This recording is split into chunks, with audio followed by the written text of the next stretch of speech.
The market is all over the place. Volatility is back. And while a lot of people are panicking or sitting on the sidelines, many of us out here, including your financial advisors, are here quietly making moves and making money. Want to know how?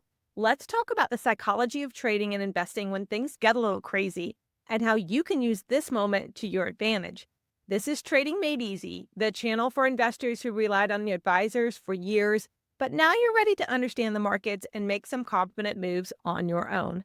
Let's go.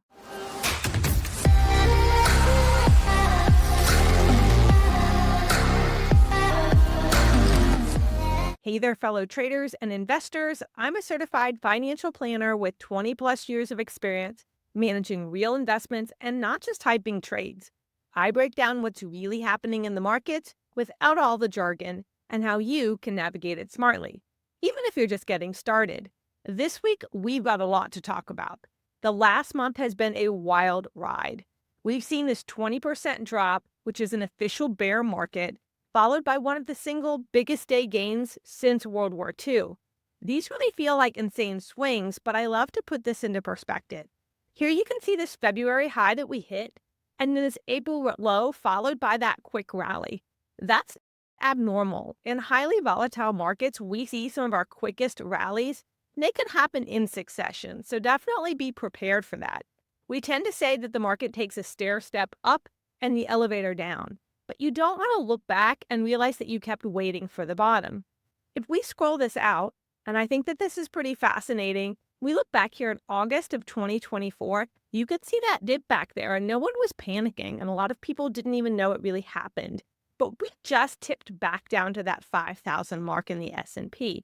Keep in mind that when we talk about the S&P, these are kind of theoretical numbers. So these aren't dollars or anything like that, but we talk about the S&P in terms of points. You can see we dipped below 5,000, which was kind of a big marker point. A lot of people said that that was some type of a support level. Of course, we hit it and we bounced back right up, which is a really good sign. We actually did something very similar back in August. And if I scroll way back here, you can see where we crossed those marks back in the beginning of January 2024.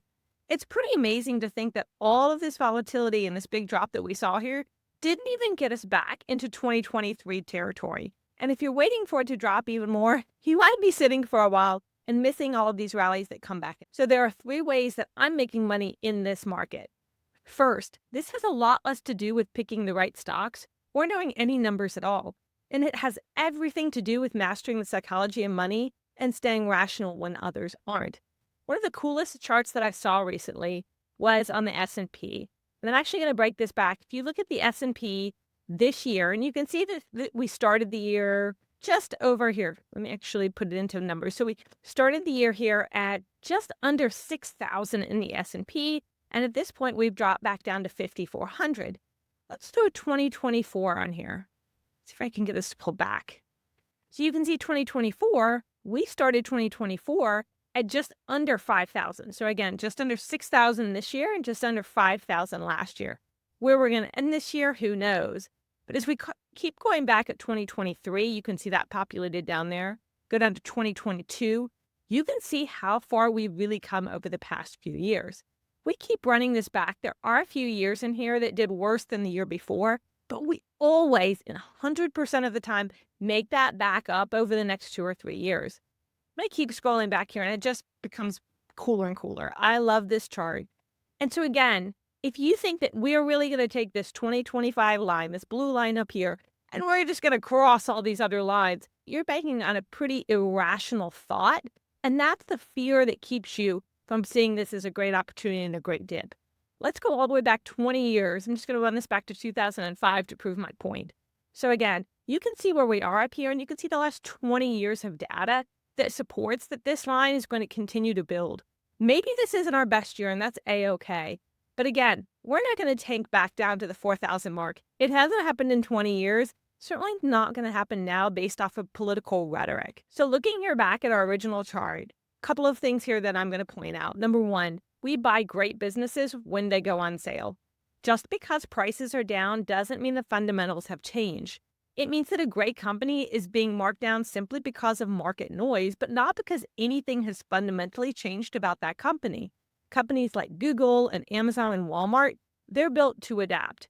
So I'm buying shares of companies I already believe in and that I would have bought at prices 5 or 10% higher than they are now. I'm getting a great sale.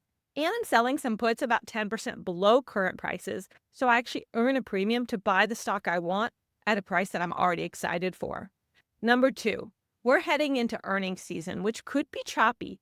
But here's the thing, it's not about beating earnings anymore. Prices move on the forecast. So a lowered forecast can create an instant price drop and a great opportunity for a long term investor to step in.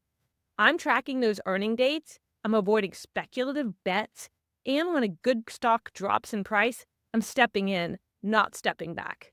Remember, the best time to buy a good stock was yesterday, and the second best time is today. Lastly, don't sell on fear. Don't try to time the bottom. The market rally last week was a great example, and so many people panicked and pulled their money out and missed that first rally. We're going to have more rallies. Millions of dollars are going to be sitting on the sidelines with investors trying to figure out when to get back in. That's a game of hopscotch that I don't want to play. Staying the course can feel really risky when things look bad, but letting your emotions control your money will always cost you. History tells us that rallies can happen at any moment, and the anxiety of trying to buy that stock mid bungee jump, or as they call it, trying to catch a falling knife, is a lot more grueling than leaving your money alone or putting more in if you can. Stay rational when others aren't, just let the market ride. Keep in mind, like I said, this isn't COVID. These swings are politically driven. That means that they can reverse on a dime. A single tweet can change the entire mood of the market. Just breathe. Don't hit the panic button. Go take a walk, maybe call your advisor or build a spreadsheet, but don't make fear based moves with your portfolio. Great companies are on sale right now. And while the headlines will keep swinging, this might be the perfect time to make your first investment on your own. It feels scary, and so does your first workout or your first business or any leap of faith. The second time it gets easier, and you'll get to build some confidence. Thanks for tuning in. Stay invested and stay rational. And remember, you've got this. Catch me next week. And if you like this, hit subscribe and drop me a comment if you're making moves or you have questions. See you next week.